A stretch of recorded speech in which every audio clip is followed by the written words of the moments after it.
Welcome back everybody to Neutrality Studies. Bienvenidos de nuevo a Neutrality Studies.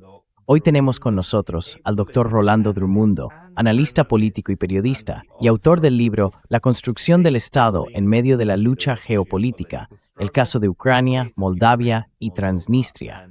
Hoy queremos hablar sobre la política en torno al Mundial de la FIFA que está en marcha. Así que Rolando, bienvenido. Rolando, welcome.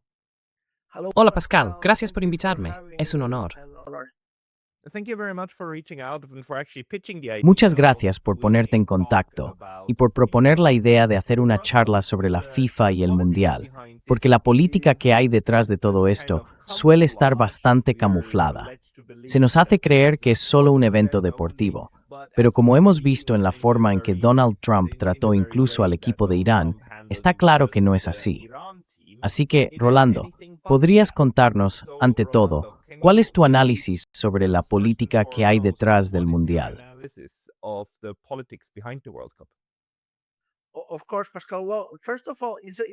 Por supuesto, Pascal. Bueno, ante todo, es un mundial muy atípico. Es el primero que tiene 48 selecciones. Así que la FIFA decidió ampliar la ya enorme copa, que antes tenía 32 participantes. Ahora son 48, lo que claro aumenta todo. Los requisitos de organización, los estadios, todo. Pero también es atípico en otro sentido. Por ejemplo, al comienzo del Mundial había un país en guerra con otro de los participantes. Así que es como... Además de eso, tienes a un presidente de Estados Unidos que ha estado menospreciando, hostigando y atacando a sus vecinos, jugando con la idea de que Canadá sea el estado número 51, y hasta unas semanas antes se especulaba con posibles ataques militares contra México. Ha habido, evidentemente, un discurso muy agresivo todo el tiempo contra los mexicanos.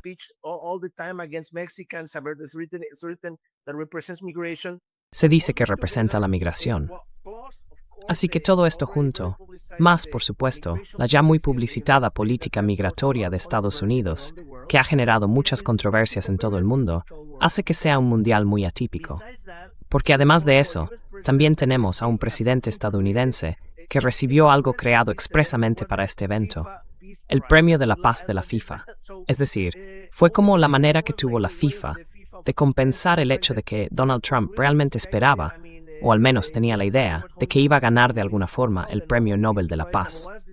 Y como eso no ocurrió, aunque incluso Corina Machado fuera a la Casa Blanca y le entregara el premio y todo, la FIFA sintió la necesidad de apaciguar a Donald Trump y creó esta idea absurda de un Premio de la Paz de la FIFA.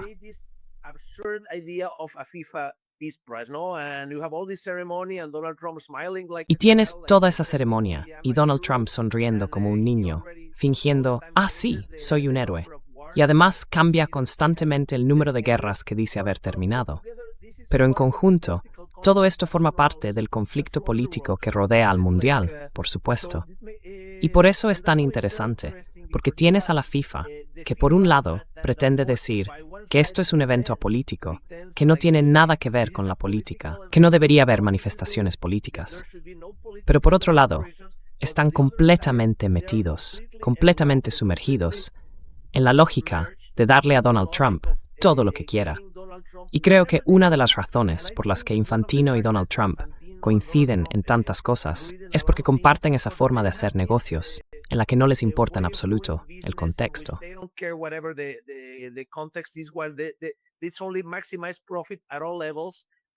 Es solo para maximizar los beneficios a todos los niveles.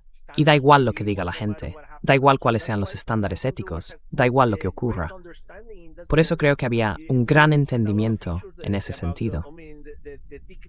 Hemos visto muchos problemas con los precios de las entradas, por ejemplo. Yo estaba comparando, tuve la oportunidad de asistir al Mundial de 2006 en Alemania. Pagué 70 euros en aquel momento, 70 euros en 2006, por una entrada de segunda ronda para un partido excelente en Leipzig. Si lo comparas con eso, ahora ves que hay precios para la final que llegan hasta $11,000. Es completamente absurdo. Así que, en conjunto, sí hay muchísimos aspectos desde los que podríamos abordar este tema uno por uno, todos los asuntos políticos relacionados con el Mundial, ¿sabes? Yeah, so Sí. Entonces, ¿qué opinas tú? Quiero decir, 48 países es muchísimo. Y los eventos deportivos siempre han tenido conexiones políticas. Los Juegos Olímpicos, por ejemplo, siempre tienen una dimensión geopolítica. Incluso en la antigüedad, los antiguos Juegos Olímpicos tenían vínculos de ese tipo. Eran, de hecho, esos momentos en los que incluso los pueblos en guerra hacían una tregua para poder asistir a los Juegos, competir y luego volver a sus conflictos, ¿verdad? Al menos ese era el ideal con el que se celebraban. Y hoy vemos problemas muy parecidos.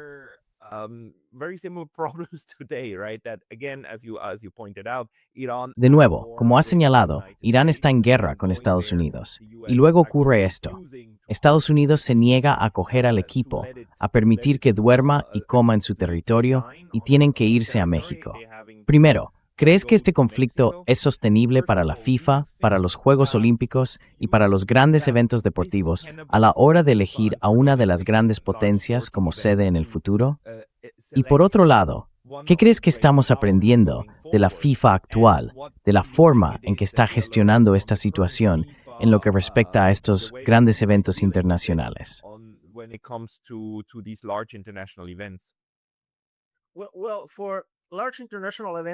Bueno, los grandes eventos internacionales siempre a lo largo de la historia, y no solo en el fútbol, han utilizado a Estados Unidos como un gran escaparate. Es como el mercado más grande, la mayor oportunidad. Si miramos la historia, por ejemplo, de los Juegos Olímpicos cambiaron por completo la forma en que se organizaban después de Los Ángeles 84. Ese fue un momento que transformó totalmente la idea de lo que podía significar para las empresas, para las corporaciones, para todos los patrocinadores, organizar unos juegos así.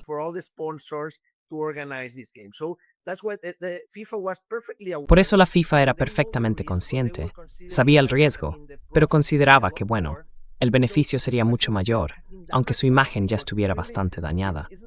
Porque en realidad no se trata solo de los problemas con las entradas, los precios o los abusos, que son muchos, sino también del hecho de que a veces el dinero público que se gasta supone una inversión enorme para otros países. Si lo comparas, en Canadá, solo 2 ciudades aceptaron, porque Montreal no quiso invertir la cantidad tan grande de dinero que exigía la FIFA. La FIFA obliga a las ciudades a firmar contratos en los que obtiene exenciones fiscales, muchos privilegios y un montón de cláusulas legales que deben adaptarse a su conveniencia. Así que tienes a una institución como la FIFA que llega y firma acuerdos políticos sin ser una entidad política ni un Estado, por decirlo así. Juega a la política, pero fuera de lo que es el papel de los Estados.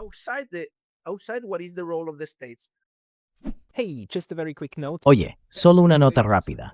La mejor forma de apoyar este canal es suscribiéndote gratis a mi Substack. También puedes ayudar con una suscripción de pago o conseguir algo de nuestro nuevo merchandising en neutralitystudies.com. Tienes los enlaces aquí abajo. Nos vemos allí.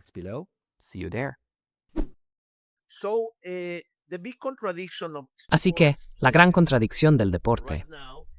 Ahora mismo tenemos estas enormes organizaciones deportivas que dicen ser apolíticas, pero en realidad viven y dependen en gran parte del gasto público que hacen los estados para organizar esos eventos. Porque, claro, la FIFA quiere ser quien marque las reglas. La FIFA no quiere permitir bajo ninguna circunstancia que ningún gobierno local interfiera en el fútbol, porque eso sería, digamos, un caos. Cada vez que, a lo largo de la historia, un país ha intentado intervenir de alguna manera en el deporte, la FIFA lo ha impedido de inmediato.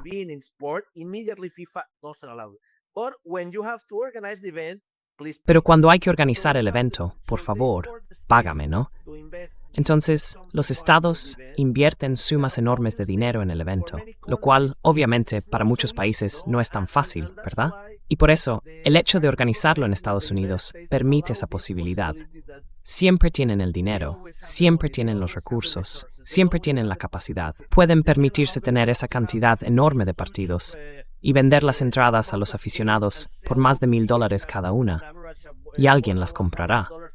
Porque es algo que, como comité organizador, te puedes permitir hacer en Estados Unidos.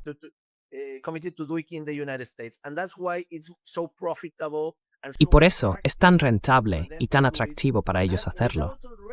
Y sin entrar todavía en la industria del deporte, parte de organizar ese evento tiene que ver con cuál es tu trayectoria en ese deporte. Ya sabes, por ejemplo, qué has hecho, cuáles son los resultados, si de verdad te lo tomas en serio. Marruecos llevaba años intentándolo, y con resultados mucho mejores en fútbol, para ser sede del Mundial, pero nunca se lo han permitido, porque claro, es diferente, ¿no? Y también está el impulso político, y por no hablar del escaparate que eso representa.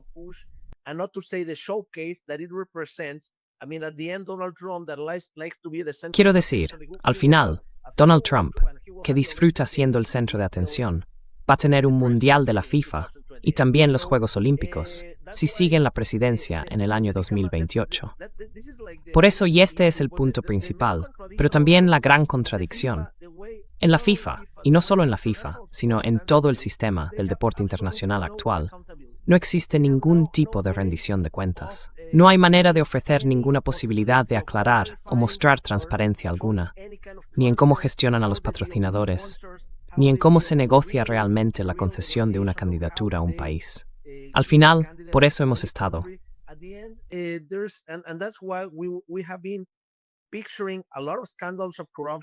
Cuando pensamos en todos esos escándalos de corrupción en el deporte internacional, recordamos lo que pasó con Joseph Blatter y Andrew Aveling hace años. Pero eso no será lo último, porque no hay ninguna intención de cambiar las estructuras de rendición de cuentas dentro de la FIFA. Y hoy por hoy, no existe ninguna posibilidad de que los estados o las organizaciones internacionales puedan interferir, regular, controlar o limitar el poder que tiene la FIFA, sobre todo frente a los países pequeños. Porque si ellos, incluso con Estados Unidos, son capaces de llegar a un acuerdo, imagina lo que ocurre cuando tienen que organizar eventos en Sudáfrica, en Brasil o incluso en México. La capacidad de resistencia de los gobiernos locales es mucho menor que la que podría tener una gran potencia.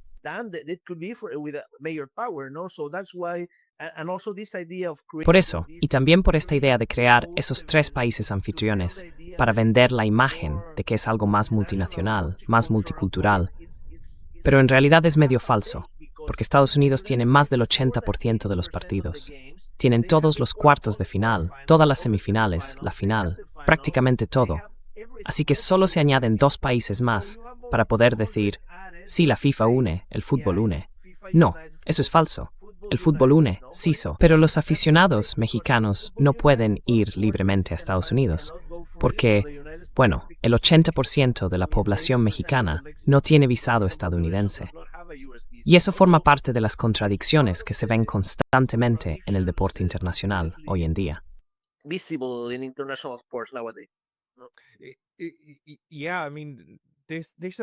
Sí, quiero decir, hay mucha hipocresía en todo esto. Una parte de la cuestión es, por supuesto, quién puede participar y quién no. Y de hecho, tengo que disculparme, no lo sé. ¿Qué pasa con Rusia? No se les permite participar, ¿verdad? ¿O lo hacen bajo una bandera neutral? ¿Me puedes poner al día sobre eso?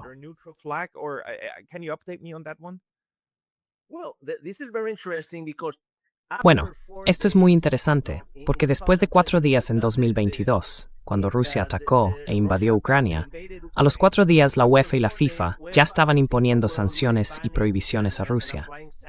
Pero ¿qué pasa con Israel? No hay absolutamente ninguna sanción, ni intención, ni siquiera una sugerencia de considerar sanciones contra Israel. Así que hay un doble rasero total en cómo se aplica la ley en ese sentido. Y no lo olvidemos. La mayoría de las organizaciones deportivas europeas son extremadamente eurocéntricas, pero además han seguido, digamos, los estándares occidentales sobre cómo se aplican las sanciones. Si miramos la forma histórica en que se han aplicado las sanciones, ha sido completamente distinta, siempre igual. Hace años, cuando la Unión Soviética era una gran potencia, no existía la posibilidad de que las instituciones aplicaran sanciones dirigidas contra la Unión Soviética.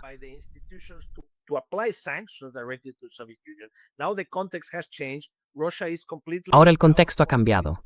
Rusia está completamente fuera de la posibilidad de participar en competiciones de la UEFA o de la FIFA. Pero lo que quiero decir es que hay un doble rasero total. Entonces, ¿cuál es el criterio? Invadieron un país, de acuerdo. Pero ¿qué pasó con Israel, por ejemplo? En ese caso no pasa nada. ¿Y qué pasó con Estados Unidos? Atacaron Irán. ¿Y quién sancionó a Estados Unidos? Por supuesto, nadie se atrevería a proponer, ni siquiera a mencionar, la idea de sancionar a Estados Unidos. Es un doble rasero absoluto que solo demuestra cómo están establecidas hoy las relaciones de poder en el mundo.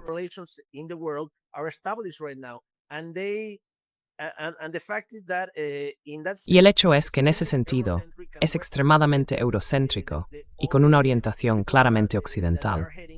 Todas las personas que dirigen las organizaciones deportivas en el mundo, quiero decir, todas, tienen su sede en Suiza, la mayoría en Lausana, excepto la FIFA, que está en Zúrich.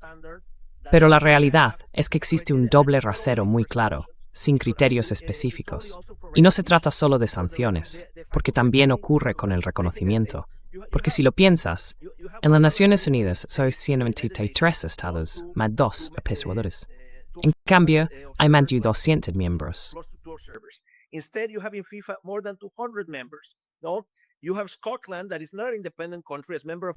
Tienes a Escocia, que no es un país independiente, como miembro de la FIFA. Pero luego tienes a Cataluña, por ejemplo. Cataluña y Escocia tienen un contexto muy parecido, con gente que impulsa con fuerza la idea de conseguir la independencia. Y en un contexto muy similar, no se les permite hacerlo en ese sentido. Por ejemplo, se puede ver que muchos territorios que pertenecen al Reino Unido tienen permitido tener una delegación propia en la FIFA. Tenemos, por ejemplo, a Curazao, que no es un país independiente pero participa en el Mundial. Curazao pertenece al Reino de los Países Bajos, por ejemplo.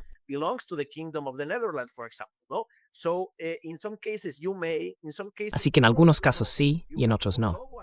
Tienes a Kosovo como miembro de la FIFA, pero no tienes a Osetia, por ejemplo, Osetia del Sur. O no tienes a Abjasia, por ejemplo, que son países en una situación parecida si comparamos. En conjunto, la FIFA juega con eso, pero no tiene criterios fijos. No es como decir, vale, en este caso vamos a sancionar a todos los que hacen una guerra o atacan a un país sin la aprobación de las Naciones Unidas. No es así. O decir, vamos a reconocer solo a los países que pertenecen a las Naciones Unidas o más cerca de serlo. Y tampoco es.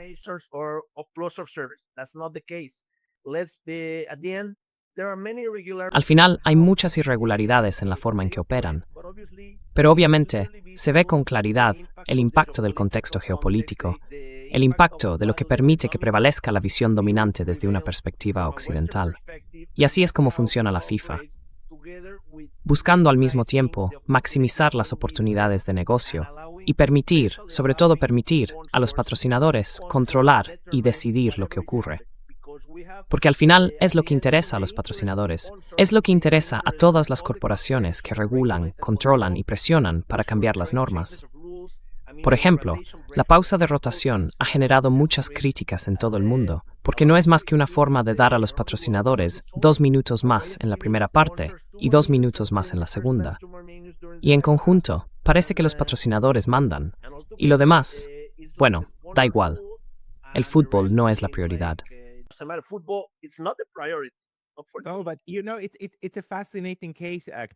No, pero sabes, en realidad es un caso fascinante porque es, en un sentido muy puro, un juego de poder, ¿no? FIFA va totalmente de negociación, de quién puede hacer qué y de quién puede ejercer qué tipo de presión sobre el otro para sacar algo a cambio. Así que en realidad es una muy buena representación del mundo anárquico de la geopolítica, del realismo, pero también una muestra de cómo existe un interés compartido en organizar algo. Todos salen ganando si consigues organizar este tipo de cosas. Y FIFA, bueno, la palabra FIFA en sí es una abreviatura del nombre francés de la organización, Federación Internacional de Football Association, o sea, Federación Internacional de Asociaciones de Fútbol, ¿verdad? Y están constituidos como una asociación en Suiza, que es una estructura legal.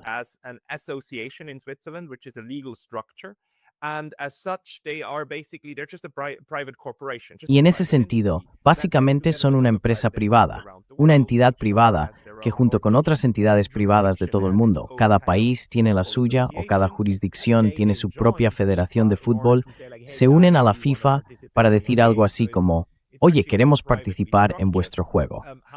Así que, en realidad, todo está estructurado de forma privada. Ahora bien, como decías, hay razones por las que la FIFA no aceptaría que la Federación de Fútbol del País Vasco o la de Cataluña participaran en sus competiciones. Sabemos hasta qué punto el papel estructural de los gobiernos es realmente importante, porque los gobiernos sí tienen interés en que ciertas cosas se representen en el ámbito internacional y otras no. Entonces, algunas de estas decisiones se deben a presiones políticas, o la mayoría proviene más bien de los intereses privados de estos distintos grupos repartidos por el mundo.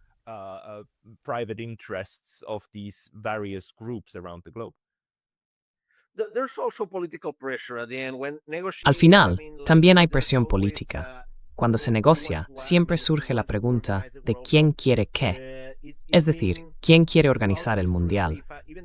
Ha sido así a lo largo de toda la historia de la FIFA, aunque las formas de hacerlo hayan cambiado. Pero la FIFA siempre ha estado muy cerca del poder. No olvidemos que el segundo Mundial se organizó en Italia en 1934, durante el gobierno de Benito Mussolini, y para él fue el escaparate perfecto. Italia ganó el Mundial y quiso demostrar al mundo que era un gran país, y todo eso. Y la FIFA lo sabe. No lo dicen abiertamente, pero estaba clarísimo. Si alguien quiere usar el concepto de sports washing, bueno, ya se puede encontrar desde ese momento.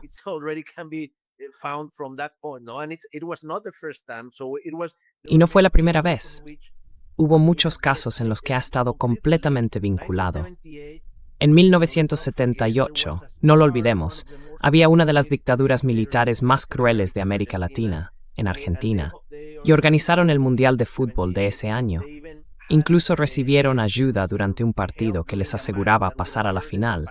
Y hubo muchísima polémica porque desapareció mucha gente. Fue una dictadura que hizo desaparecer a más de 30.000 personas, además de los asesinatos, las torturas y una larguísima lista de abusos. Aún no hemos terminado de descubrir todos los horrores de lo que ocurrió en aquel momento.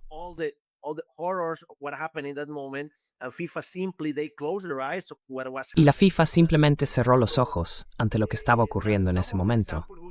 Además, esos son solo algunos ejemplos. Si repasamos la historia de la FIFA, encontramos muchísimos más. Pero el hecho es que los gobiernos, claro que lo saben, y claro que juegan con ello, algunos de forma muy abierta. Qatar, por ejemplo, o Arabia Saudí, son dos países que estuvieron entre los primeros.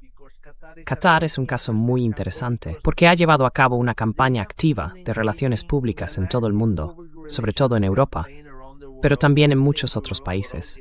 Y una de las formas en que lo hace es a través de la diplomacia deportiva, porque dijeron, vale, tenemos Qatar Airways como patrocinador de muchísimas actividades en Europa, de fútbol y de otros deportes.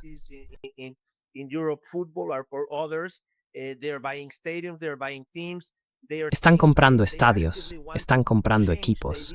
Dicen, vale, quieren cambiar activamente la idea o el estado de ánimo con el que la gente percibe a estas monarquías árabes. Por eso organizaron, y de la forma en que organizaron el último mundial, quiero decir, la FIFA tuvo, por primera vez en la historia, que cambiar la fecha. No se celebró en verano, como suele hacerse en el hemisferio norte, sino en invierno.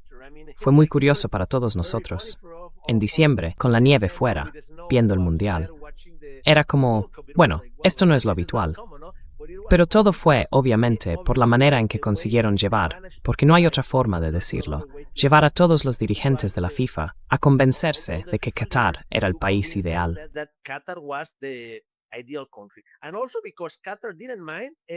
Y también, porque a Qatar no le importó gastar una cantidad enorme de dinero para construir nuevos estadios, para levantar toda la infraestructura necesaria, y al final, es un país del primer mundo. Obviamente, hubo muchos abusos con los trabajadores que participaron en todo eso, pero la FIFA puede cerrar los ojos ante ello. Qatar fue un ejemplo, y tenemos un segundo ejemplo, porque después de que Qatar tuviera mucho éxito, y siga teniéndolo en cómo proyecta su imagen a través del deporte, Arabia Saudí empezó a hacer lo mismo. Así que Arabia Saudí también está invirtiendo mucho en deporte. Y no olvidemos que Arabia Saudí será la única sede del Mundial de la FIFA de 2034.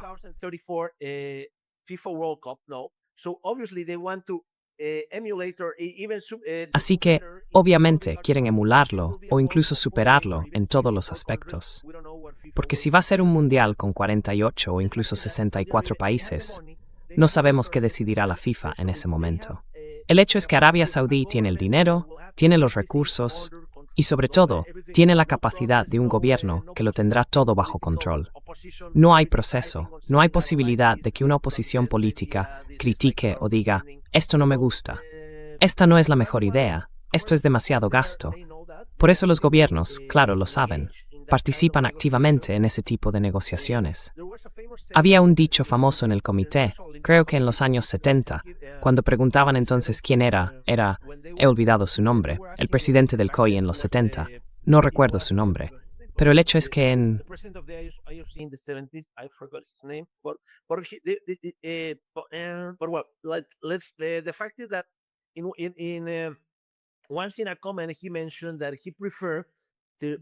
Una vez, en un comentario, mencionó que lo prefería porque tenía que organizar los Juegos Olímpicos de 1980 en Moscú, y estaba muy contento.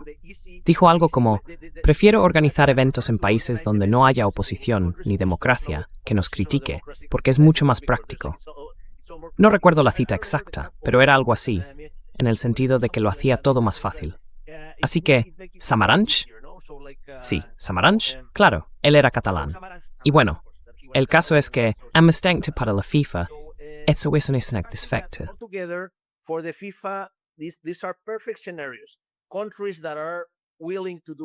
Países dispuestos a hacer un gasto público enorme, sin duda.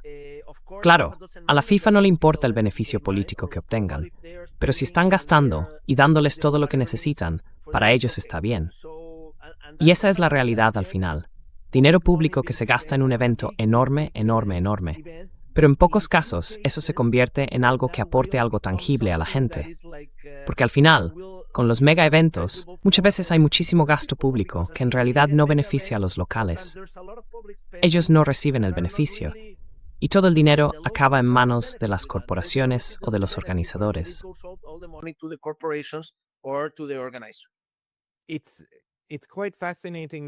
Es bastante interesante, la verdad, porque de algún modo la FIFA y también los Juegos Olímpicos representan básicamente al llamado Occidente colectivo, ¿no? O al sistema del Occidente colectivo. Y lo estamos viendo ahora. Como ya explicabas, Rusia fue expulsada de la FIFA, pero ni Estados Unidos ni Israel lo fueron. Así que, en cierto modo, existe ese consenso entre un grupo de países que antes podían decirle al resto cómo debían hacerse las cosas. Y ahora vemos que otros países también quieren participar por voluntad propia. A la gente le gusta el fútbol y por eso quieren tener sus propias selecciones y enviarlas a este gran evento mundial, ¿verdad?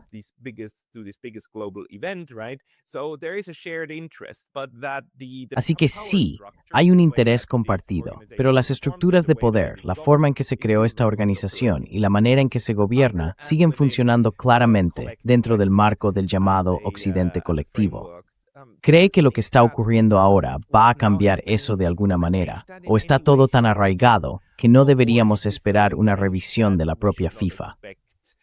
Porque, claro, las Naciones Unidas están bloqueadas internamente por distintos motivos y no pueden cambiar. Y la FIFA ve más posibilidades de cambio en esta organización que dentro de la ONU, ¿o no?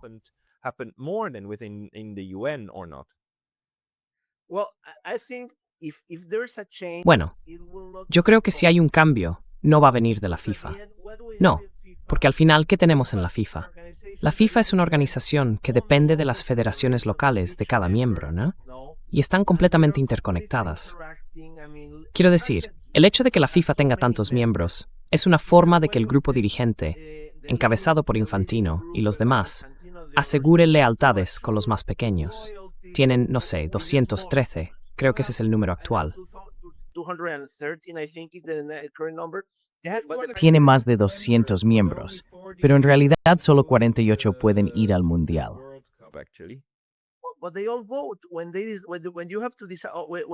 Pero todos votan cuando hay que decidir muchas cosas. Votan entre ellos. Así que obviamente, todas las federaciones pequeñas son como fáciles, manejables. Ya sabes, su lealtad es muy fácil de comprar, porque al final con pocos recursos es más fácil convencerlas. Creo que si hay un cambio, tiene que venir, quiero decir, otra vez de los estados. Y hay dos cosas que yo subrayaría en este sentido.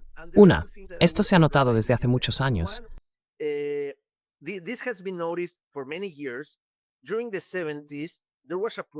Durante los años 70, hubo una propuesta del gobierno cubano, de Fidel Castro, que planteaba que los Juegos Olímpicos debían estar gestionados por la UNESCO.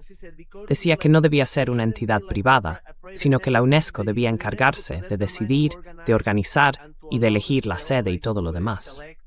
Empezó a hacer campaña por esa idea, y eso generó cierta presión política. Enfureció a algunos países. Había varios grupos de naciones que ya apoyaban la idea de trasladar la organización de los Juegos Olímpicos del COI a la UNESCO. Lo cierto es que, en ese momento, al mismo tiempo, la Unión Soviética también intentaba ser la anfitriona de los Juegos Olímpicos.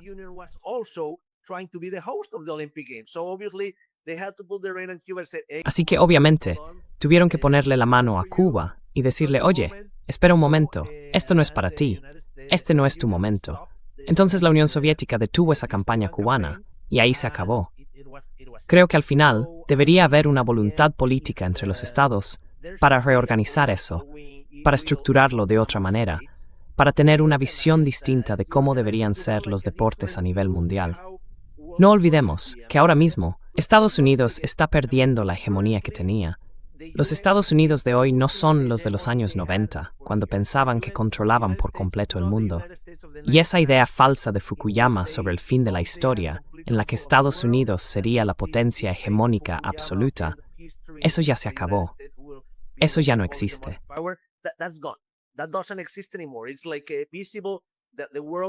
Es evidente que el mundo se está desplazando hacia Asia. El centro del mundo gira en torno a Asia. ¿Qué tipo de orden mundial tendremos? Todavía no lo sabemos, porque hay cuestiones que resolver en Irán y en Ucrania que sin duda influirán en cómo evolucione ese nuevo orden mundial. Pero eso podría, o al menos debería, abrir una ventana de oportunidad para decir, oye, ¿por qué no plantearnos una estructura de poder diferente en el mundo? ¿Por qué no dar voz a los estados? No tiene por qué significar hacer lo contrario o desmantelar las estructuras actuales, pero al menos dar voz a los estados, que son los que pagan. Porque al final, siempre es dinero público el que sostiene todo esto.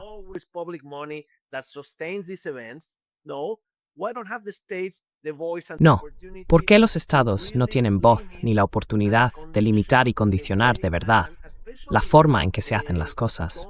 Y sobre todo, impedir los abusos que son tan evidentes por parte de la FIFA en muchos niveles. Creo que ahora mismo hay una ventana de oportunidad, pero hace falta un grupo de países organizados, con voluntad política. Y en este contexto, de verdad, tenemos que ver qué forma tendrá el mundo dentro de 5 o 10 años, porque es muy difícil saberlo. No sabemos qué pasará en Taiwán, si habrá una guerra en 5 o 10 años. No sabemos cómo terminará la crisis de Oriente Medio. Europa, de manera absurda, está intentando empujar una guerra contra Rusia.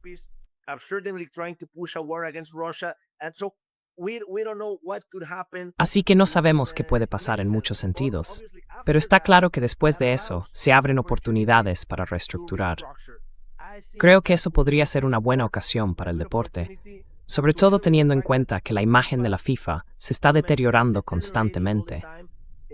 La gente ya los ve como una organización corrupta y abusiva, por cómo tratan a los trabajadores, por cómo se relacionan con las autoridades locales. Cuando ves todos los contratos, todas las exenciones fiscales. En fin, la gente no es tonta. Claro que a la gente le gusta el fútbol, y hay mucha pasión por el fútbol. Pero aún así, creo que los aficionados, ya sabes, los aficionados no son fans de la FIFA, ¿no? Los aficionados al fútbol no son fans de la FIFA, ¿verdad?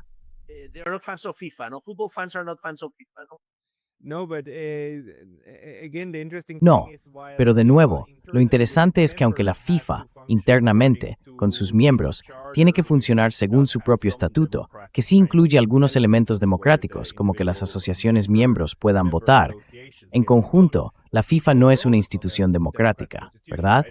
No importa lo que piensen los ciudadanos de Ecuador, de Colombia, de España, de Italia o de China. La FIFA actuará basándose en su propio estatuto y en sus normas internas. Y todo eso, además, implica político dinero dentro de la organización.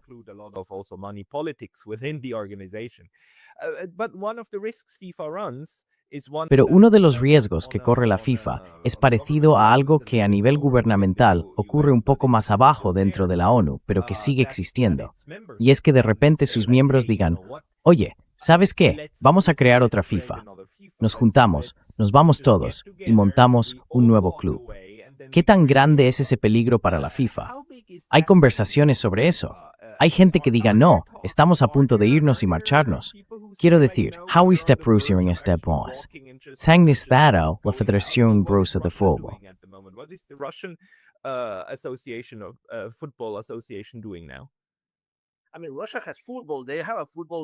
Quiero decir, Rusia tiene fútbol. Tienen una liga de fútbol. Y hay muchos jugadores que ahora mismo juegan en Rusia y que están participando en el Mundial con otras selecciones, por ejemplo. Pero la realidad es que no se puede parar el fútbol. Al final, la gente juega al fútbol y la gente sigue organizándose. Siempre hay organizaciones paralelas. Obviamente, no están sancionadas ni reconocidas por la FIFA, lo que excluye, bueno, como decía antes, hay una asociación llamada CONIFA. Abarcan muchos estados no reconocidos, pero también distintos movimientos políticos o grupos étnicos que buscan tener una representación especial.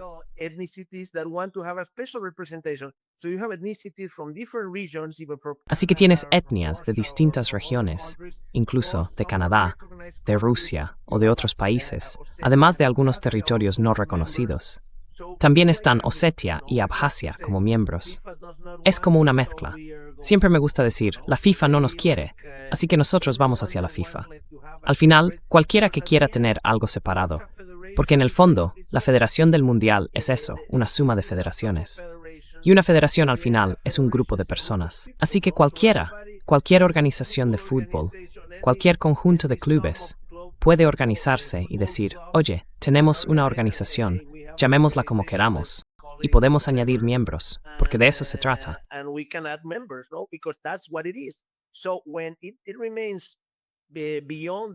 Entonces, cuando algo queda fuera del alcance de lo que los estados pueden controlar, siempre existe la posibilidad de que se cree ese universo paralelo. Así que bueno, creo que los estados tienen que reconocer y actuar juntos según sus verdaderas capacidades. Porque, claro, es como la FIFA, que no tiene. Si tienes un grupo de estados, no solo uno o dos, porque ha pasado muchas veces que algún país quiere intervenir en una federación, ya sea porque no pagan impuestos, por abusos laborales o por cualquier otro motivo, y la FIFA enseguida amenaza con sanciones o con excluir al país del Mundial. Por ejemplo, Irán estuvo barajando la idea, y con razón, de no participar en el Mundial, teniendo en cuenta el contexto actual, y la FIFA reaccionó de inmediato, amenazando con sanciones, diciendo que podrían ser sancionados si decidían no participar. Espera. ¿Puedes explicarme eso?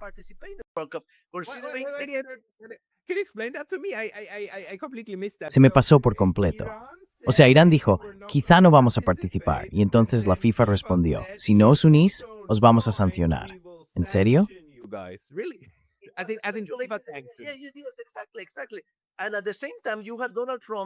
Exacto. Y al mismo tiempo, tenías a Donald Trump diciendo que no garantizaba la seguridad del equipo nacional iraní. Así que es completamente absurdo. Todo se reduce al poder. Es un sinsentido absoluto. La realidad es que los países por sí solos no tienen. Al final, lo que pasa es que te quedas aislado. Por eso hace falta algo más. Hace falta un grupo de países que digan, vale, esto ya es demasiado, no, y eso tiene que venir de al menos de algunas potencias globales, a cierto nivel. Creo que es posible, pero ahora mismo no veo la voluntad política. Creo que ocurriría antes a nivel olímpico, por ejemplo, en torno al Comité Olímpico Internacional, antes de que pasara en el fútbol. El fútbol es mucho más eurocéntrico, aunque hayan hecho un gran esfuerzo por cambiarlo.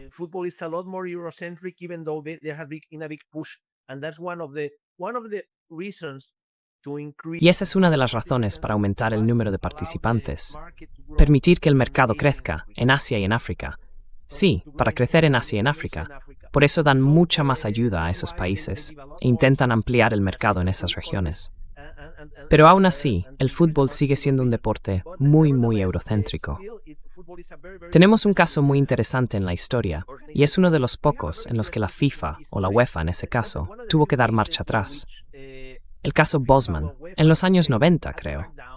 Porque en el caso Bosman estaban las normas de la UEFA, las normas de la Unión Europea sobre los trabajadores, que garantizan que todos los ciudadanos de la Unión Europea tienen derecho a trabajar y a residir en otros países de la Unión.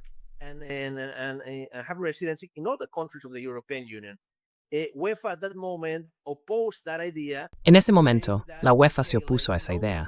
Dijeron algo así como no, porque no queremos que un país tenga a todos los jugadores de otro país distinto. Eso generaría un problema. Así que la UEFA se opuso con fuerza, y el asunto acabó en los tribunales. Tras un largo proceso judicial, la Unión Europea ganó, y ese fue uno de los pocos casos en los que la UEFA tuvo que admitir la derrota y decir, de acuerdo, ahora hay que cambiar la normativa. A partir de ahí, todos los equipos de la UEFA pudieron tener una plantilla completa de jugadores de otros países, siempre que fueran miembros de la UEFA, aunque no fueran del país anfitrión. Es uno de los pocos casos en los que se ha visto algo así. Muy pocos, la verdad. Pero evidentemente, es posible. Yo creo que es posible que los estados se organicen. Es posible mantener este tipo de diálogo a nivel de Naciones Unidas, o al menos a nivel de organizaciones regionales.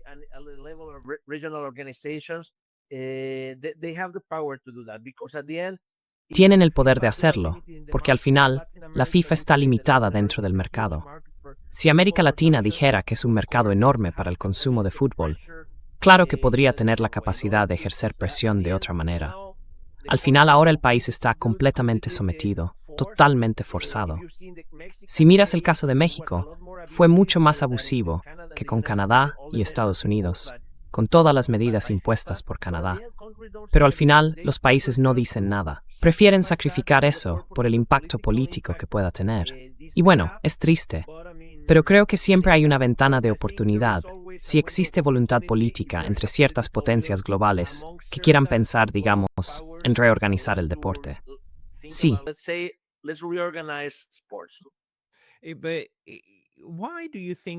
Pero, ¿por qué crees que pasa eso en estos deportes? Y digo, los deportes muchas veces no se organizan bajo una bandera nacional, ¿verdad? El fútbol, por ejemplo, suele organizarse por clubes. Los clubes se juntan y juegan entre ellos. Entonces, ¿por qué crees que, aunque los clubes son el corazón de toda la industria, sigue existiendo esa necesidad, ese deseo de ver competiciones nacionales? Queremos la selección nacional, queremos esa representación del país en el escenario mundial. Supongo que eso no va a desaparecer, ¿no? En cierto modo es un reflejo del mundo actual, en el que de forma natural nos identificamos con un país o con otro, y aceptamos que ese es el nivel más alto de competición internacional. La competición entre clubes queda un poco por debajo, ¿no? Al menos en la mente de la gente.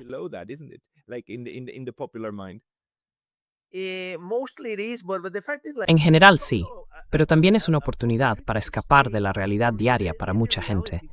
Por ejemplo, ayer en México había 800,000 personas celebrando que ganamos el tercer partido de la primera ronda. Quiero decir, no era nada especial, o sea, no era gran cosa. Y aún así, 800,000 personas en las calles.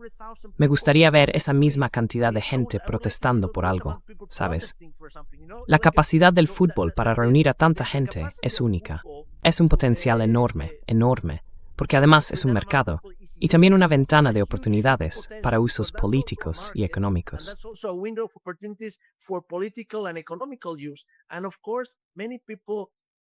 Y claro, para mucha gente en esos casos, el fútbol es una forma de escapar de la realidad diaria, ¿sabes?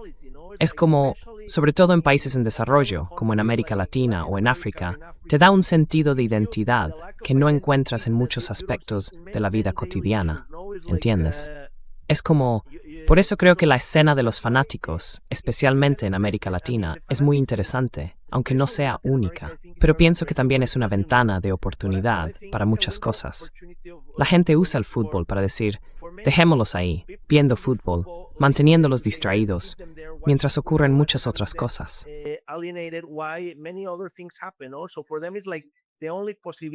Y para ellos también, Es como la única posibilidad de tener un momento de alegría en medio de sus luchas diarias.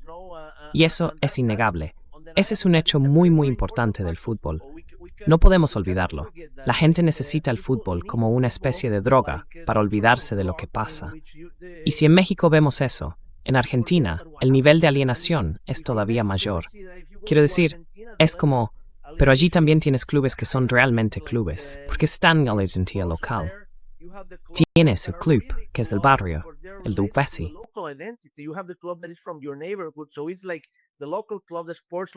Es como el club local, el club deportivo, en el que creciste, al que vas con tus vecinos al estadio, y del que además eres en parte propietario. Porque hay otra cosa de la que ahora no hay tiempo para hablar. Normalmente, gran parte de la estructura deportiva, desde un punto de vista europeo o eurocéntrico, se creó en torno a esta figura del club deportivo, como una asociación de personas en la que cada uno es en cierta medida dueño. Tienes tus participaciones, votas quién será el dirigente de tu club y te sientes parte de él. Porque es un club en el que compartes una ideología política, una religión o una clase social. Es el club de los trabajadores, de los agricultores o de la industria, lo que sea. Pero te daba una cierta identidad. Esa estructura cambió porque en su mayoría se privatizó y la mayoría de los clubes se convirtieron en corporaciones. Ya no son clubes como lo eran antes.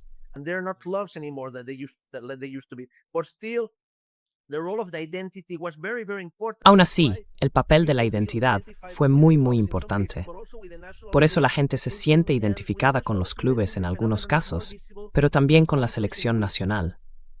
Y con la selección creo que el fenómeno se ve con más claridad en países donde el Estado es débil o donde hay muchas luchas políticas internas para reafirmar o mantener lo que es un Estado. Por ejemplo, Bosnia es un caso interesante. Bosnia participa ahora, pero en muchos sentidos es un Estado fallido. Los acuerdos de Dayton ya no funcionan y el país está dividido en dos. Estoy seguro de que sería interesante ver las estadísticas, pero la mayoría de los aficionados, los más apasionados, son de la parte occidental de Bosnia y Herzegovina y no de la República Srpska, donde, por ejemplo, se sienten más serbios.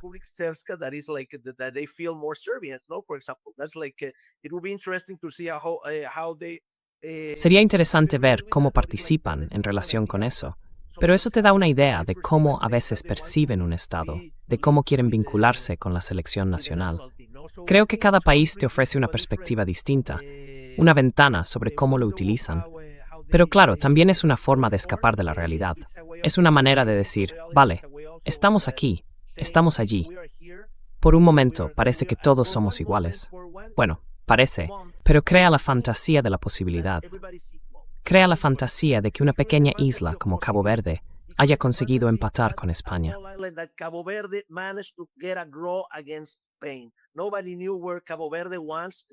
Nadie sabía dónde estaba Cabo Verde hace unos días, pero después del empate contra España y con su portero Boisiña haciendo un partido excelente, parando todos los ataques de los jugadores españoles, se convirtió en un héroe nacional. Todo el mundo hablaba de Cabo Verde, y lo mismo pasa con muchos países pequeños. Esa es también la magia del deporte. Crea una ventana de oportunidad en la que, por un momento, no eres el país diminuto al que Donald Trump prohibió la entrada en Estados Unidos, sino un país que también juega a nivel internacional, que marca goles o que compite de tú a tú contra una potencia mundial. Y esa magia del fútbol, por supuesto, también la aprovecha la FIFA. Entienden perfectamente el poder que eso te da y lo utilizan para maximizar beneficios, ampliar el mercado y aumentar las ganancias, tanto para ellos mismos como para todos los patrocinadores que los rodean.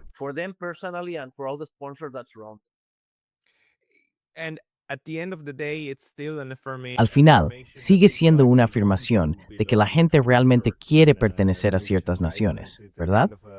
Así que también es en parte una cuestión de identidad.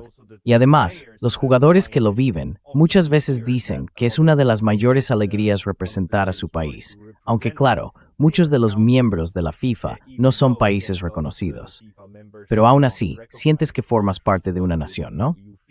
Entonces, para concluir, ¿crees que el mundo multipolar hacia el que nos dirigimos seguirá funcionando con las mismas reglas del juego?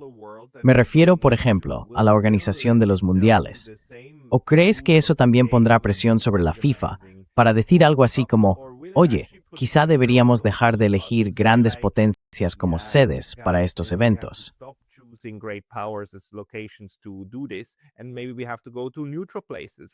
Y quizá tengamos que ir a lugares neutrales, ¿no? Tenemos que elegir estados pequeños que no tengan esa capacidad de imponer ciertas cosas. Quiero decir, Estados Unidos pudo decirle a la FIFA, mira, no vamos a dar visados a los iraníes, y no había nada que pudieran hacer. Y claro, seguro que a la FIFA no le gustó nada, pero no podían hacer nada al respecto. Si eso lo hicieran con un país más pequeño, si eligieran, por ejemplo, Suiza, o Madagascar, o Tanzania, entonces tendrían una forma mucho más amplia de intentar garantizar un terreno de juego igual para todos. ¿No te parece?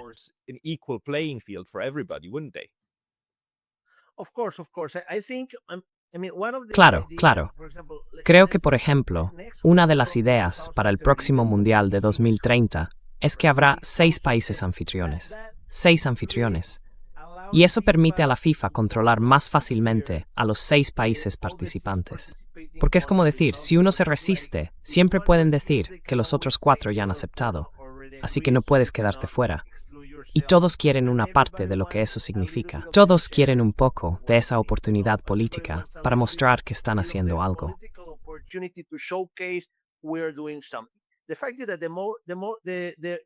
El hecho es que, cuantos más países anfitriones tienes, menos posibilidades hay de que uno lo use como escaparate para su propio juego político. Así que, para la FIFA, es más fácil de controlar. Pero en cambio, en el 2034 tendremos a Arabia Saudí, que como ya mencioné, no tiene problema con el dinero, no tiene problema en gastar. Y hasta ahora, no hay riesgo político de oposición. No sabemos qué pasará dentro de 8 años, pero en realidad, eso es un problema. Quiero decir, esa sensación de certeza ya no está. Antes, Asia Occidental parecía mucho más estable de lo que parece ahora. Pero bueno, al final, la FIFA hay que afrontarlo. Exacto, exacto. No sabemos qué va a pasar. Pero de verdad creo, que lo que va a pasar es que las organizaciones deportivas, me refiero a la FIFA, tendrán que adaptarse al orden mundial. Siempre lo han hecho. No olvidemos que aceptaron al régimen nazi participando en 1938. Por ejemplo, había una bandera nazi en los partidos de Alemania en Suiza en 1938 y fue como, bueno, no les importó en ese momento. Además, siempre se adaptan a quien está en el poder, a quien manda.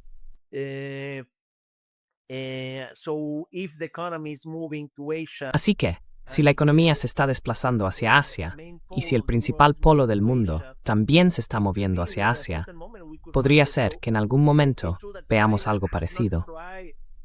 Es cierto que China no ha intentado todavía desempeñar un papel más activo. Quiero decir, sí, han estado implicados en usar el deporte para obtener resultados, para promover su imagen, es decir, para demostrar que realmente quieren ser los primeros en los Juegos Olímpicos, en número de medallas. Pero aún así, no se están implicando del todo, porque saben que todo sigue siendo muy occidental, sobre todo en las estructuras y en especial en el fútbol. Así que podríamos ver un cambio, pero creo que eso dependerá de cómo se configure este nuevo orden mundial, hasta que se estabilicen las cosas en Irán, en Ucrania y en el Pacífico, con China, claro.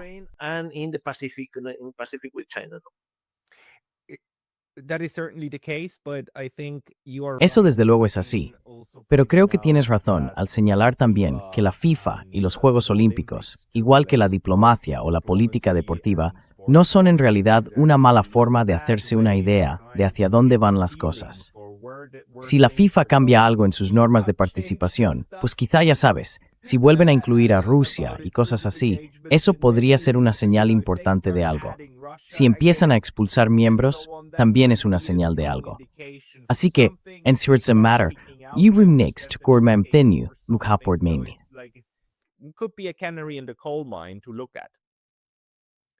Por supuesto, claro. Sí, adelante. No, por favor. Tus últimas reflexiones sobre el tema, y luego terminamos.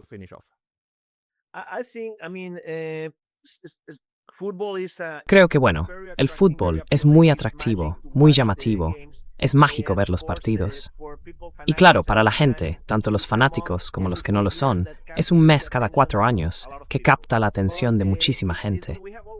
Pero también hay que recordar que además de eso, hay mucha política en juego. Al final, la política y la geopolítica que rodean al Mundial siempre están presentes. Y es importante ser conscientes de todo el gasto público que se utiliza. Por ejemplo, en Sudáfrica, creo que uno de los casos más extremos fue cuando el país tuvo que destinar muchísimos de sus recursos al Mundial. Y creo que es importante poner límites a eso.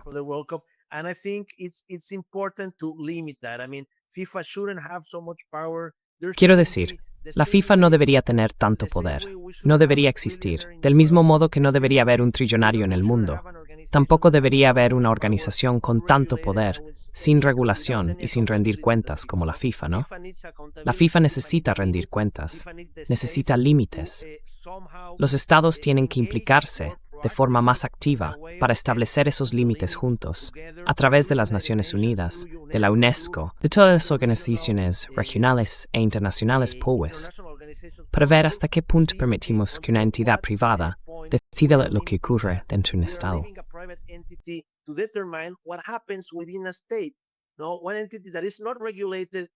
Ahora, una entidad que no está regulada está intentando regular lo que ocurre dentro del estado.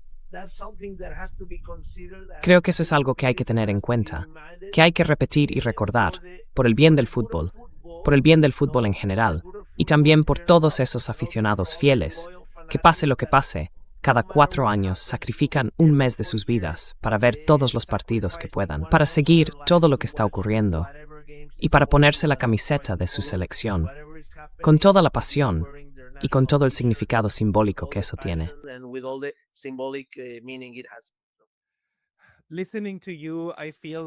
Al escucharte, me siento como un suizo muy malo, porque ni siquiera sé lo que están haciendo. Esos partidos de fútbol son lo último que vería, solo si no hay nada más en la tele. Pero la política que hay detrás es fascinante. Les va bien. Me alegra oírlo. Querido Rolando, muchísimas gracias por tu tiempo hoy. Rolando, thank you so much for your time today. Muchas gracias, Pascal. Gracias por invitarme. Un placer.